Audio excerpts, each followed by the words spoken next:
Halo semuanya, selamat pagi. Saya harap kalian dalam keadaan sehat ya. Nah, berjumpa lagi dengan saya di perkuliahan kita. Kali ini dalam mata kuliah kalkulus integral di pertemuan kita yang pertama. Nah, sebelum masuk lebih jauh ke dalam topik-topik selanjutnya, untuk topik ini saya akan bawa kalian mengenal apa itu kalkulus integral. Nah, mengenalnya awalnya kita mulai dengan apa yang kita sebut sebagai antiderivatif. Saya yakin sekilas kalian juga pasti sudah mengerti antiderivatif itu artinya anti turunan. Gitu ya, kebalikannya dari turunan. Nah, kebalikannya seperti apa? Nanti kita akan bahas lebih lanjut pada bagian-bagian berikutnya. Yuk, sekarang kita next dulu ya, lanjut. Nah, saya akan menggunakan satu contoh kasus untuk membahas terkait antiderivatif ini. Nah, di sini kita mau menggunakan hukum Newton ya. Saya rasa ini juga kalian sudah mengerti untuk hukum Newton yang akan kita gunakan ini, yaitu hukum kedua Newton tentang F sama ma, atau massa dikali percepatan. Nah, kasus yang kita gunakan di sini adalah jika ada suatu benda jatuh secara vertikal. Suatu objek jatuh secara vertikal bawah. Gitu. Nah, kalau kita lihat di sini hukum Newton yang kedua itu menyatakan bahwa jumlah seluruh gaya yang bekerja pada objek tersebut sama dengan perkalian massa dan percepatannya. Jadi ini selain bisa kita buat seperti ini, kalau dalam bahasa matematisnya kita buat jumlah dari seluruh gaya itu sama dengan massa dikali dengan percepatannya. Ini jumlah seluruh gaya yang bekerja pada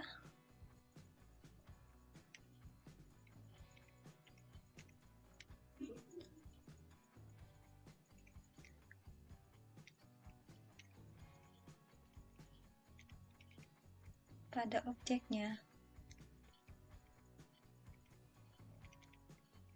Nah, dalam hal ini objek yang kita maksud adalah objek yang jatuh ini. Gitu. Nah, sekarang kita mau mengidentifikasi. Kalau tadi di atas dia sudah menyebutkan bahwa jumlah seluruh gaya. Nah, sekarang kita tinggalkan dulu M kali A-nya, massa dikali percepatannya. Kita mau mencari gaya-gaya apa sih yang berpengaruh? Oke, yang pertama, saya yakin kalian juga sudah tahu, kalau misalnya ada benda jatuh, ini kan dia kan akan jatuh ke bawah ya. Kalau dia jatuh ke bawah, ini dia dipengaruhi oleh gaya gravitasi. Nah, gaya gravitasi ini menarik ke bawah juga tergantung dengan ininya ya, tergantung dengan beratnya, massanya. Jadi semakin besar massanya, semakin besar massa objeknya ini, maka akan semakin cepat dia jatuh ke bawah. Nah, ini dipengaruhi juga oleh gaya gravitasi, begitu. Nah, kita misalkan kalau ini adalah W, begini, gaya W, gitu aja. Nah, kemudian ternyata selain gaya yang menarik ke bawah, yang mempercepat jatuh, ada juga yang memperlambat kejatuhannya itu, yaitu gaya gesek. Gaya gesek dengan apa? Gaya gesek paling tidak di sini kalau tidak ada benda yang menghalangi, ini gaya gesek dengan udara atau yang kita sebut sebagai Fd. Jadi ini memperlambat jatuhnya. Semakin besar gaya geseknya, akan semakin lambat dia jatuh. Nah, begitu ya. Nah, dari bukti eksperimental ini nanti tidak perlu kita bahas terlalu jauh. Kita ketahui bahwa gaya gesek dengan udara yang dihasilkan atau Fd itu proporsional terhadap kuadrat dari kecepatan objek dan bergerak pada arah gaya yang berlawanan pada kasus objek jatuh, tentu dia bergerak ke atas kalau dia berlawanan dengan arah gaya yang dari benda jatuh itu, gitu ya. Nah, FD ini nanti kita adalah K dikali dengan V kuadrat, di mana K ini nanti adalah suatu konstanta yang lebih besar daripada 0. Ini untuk yang pertama, kita dapat persamaan ini. Nah, selanjutnya, gaya gravitasi itu secara sederhana dipengaruhi oleh berat objek. Nah, ini yang tadi kita sebut sebagai berat objek. Kenapa bisa seperti itu? Berat ini dipengaruhi oleh massa. Begitu ya. Seandainya kalau kita, mungkin kalau untuk membayangkan antara kapas dan bola besi yang akan jatuh lebih cepat ke bawah itu adalah bola besi yang jelas lebih berat daripada kapas. Begitu ya.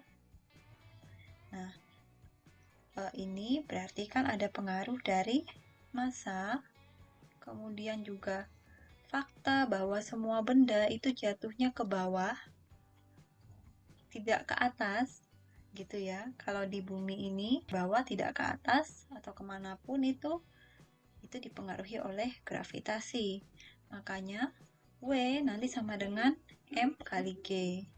Nah, konstanta gravitasi ini saya mengambil yang kaki per second kuadrat supaya kita tidak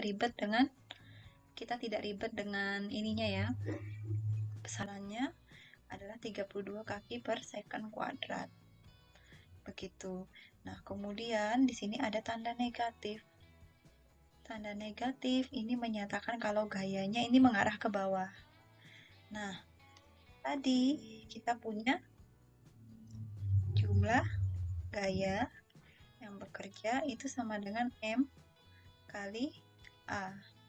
Begini ya, artinya gaya-gaya yang mempengaruhi ini yang kita masukkan. Nah, tadi yang berpengaruh itu apa saja? Ada F, D atau gaya gesek dengan udara ditambah dengan W atau gaya gravitasi. Nah, ini nanti sama dengan M kali A. Nah, baru kita masukkan FD-nya tadi K V kuadrat ditambah dengan W-nya itu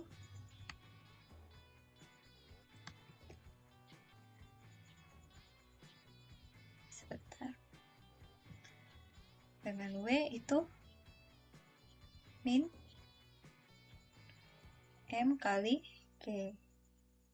Ini sama dengan M A. Seperti ini ya. Nah, ini nanti yang akan menjadi dasar kita untuk masuk ke bagian selanjutnya. Ya, seperti ini.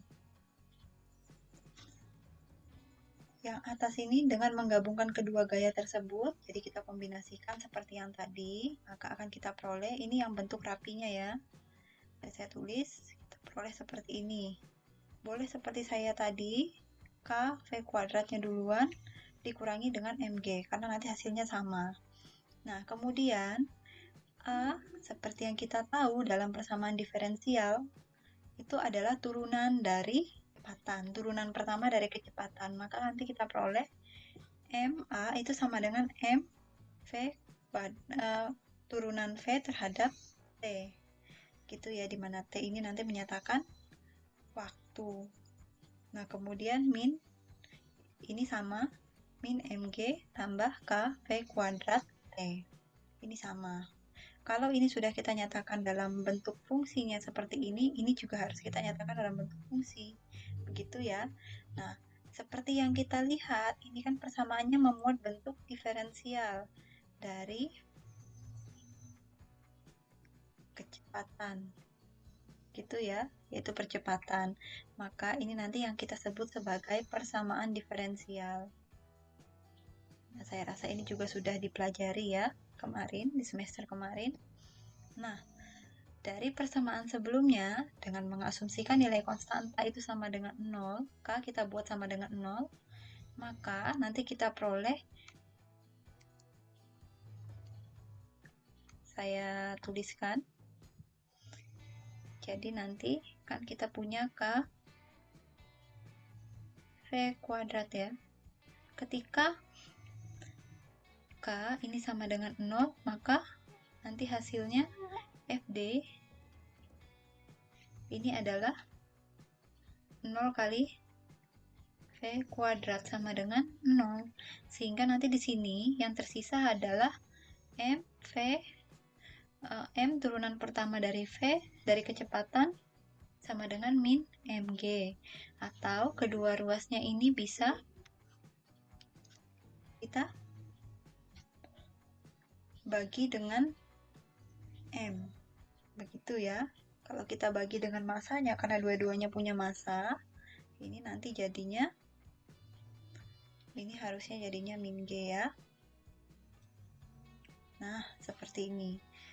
Nah, turunan dari kecepatan itu adalah min G. Nah, selanjutnya, ini cukup sampai di sini untuk yang kecepatan itu. Turunan dari kecepatan. Nah, kita mengasumsikan ada suatu fungsi YT yang merupakan fungsi yang berkorespondensi dengan persamaan yang di atas ini, yang menyatakan ketinggian objek terhadap waktu T sesaat setelah dijatuhkan. Jadi, secara garis besar Y, T ini menyatakan merupakan posisi. Gitu ya. Nah, kita tahu kemarin kalau posisi, turunan pertama dari posisi, itu sama dengan kecepatan. Ini ya.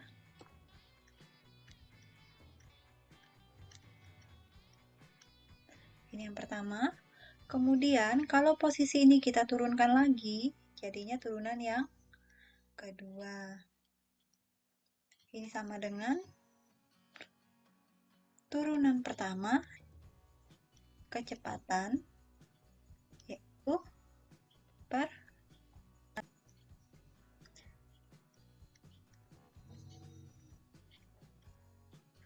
maka nanti kita peroleh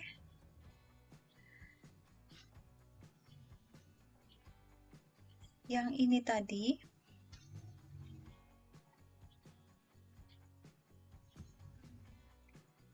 maaf. Nah, nanti kita peroleh yang ini. Tadi kan ini adalah V aksen T itu sama dengan min 32. Min 32 tadi karena G ya. G-nya itu sama dengan 32 feet per second kuadrat. Nah, percepatan atau turunan pertama dari V ini kan tidak lain adalah turunan kedua dari posisi ya. Makanya nanti ini bisa kita nyatakan dalam bentuk posisi, turunan keduanya seperti ini. Nah, ini nanti persamaan akhirnya seperti ini. Nah, kalau dari persamaan ini, tentu kita kan juga di beberapa kasus harus tahu. Nanti kita akan diminta untuk mencari fungsi aslinya.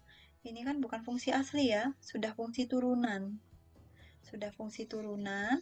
Nah, kemudian biasanya solusi atau penyelesaian itu tidak bergantung pada turunannya, tapi juga pada fungsi awalnya, yaitu fungsi YT. Jadi kalau nanti misalnya dibalik nih, kita mau mencari posisinya, tapi yang diketahui adalah kecepatannya ini, turunan keduanya. Nanti kalau kita mau mencari posisinya, maka harus kita balikan lagi fungsi turunannya ini ke dalam fungsi YT-nya. Nah, proses ini nanti kan kita sebut ya, kalau misalnya kita ini ya, kita sebut sebagai membatalkan proses diferensiasi. Atau itu yang kita sebut sebagai proses mencari anti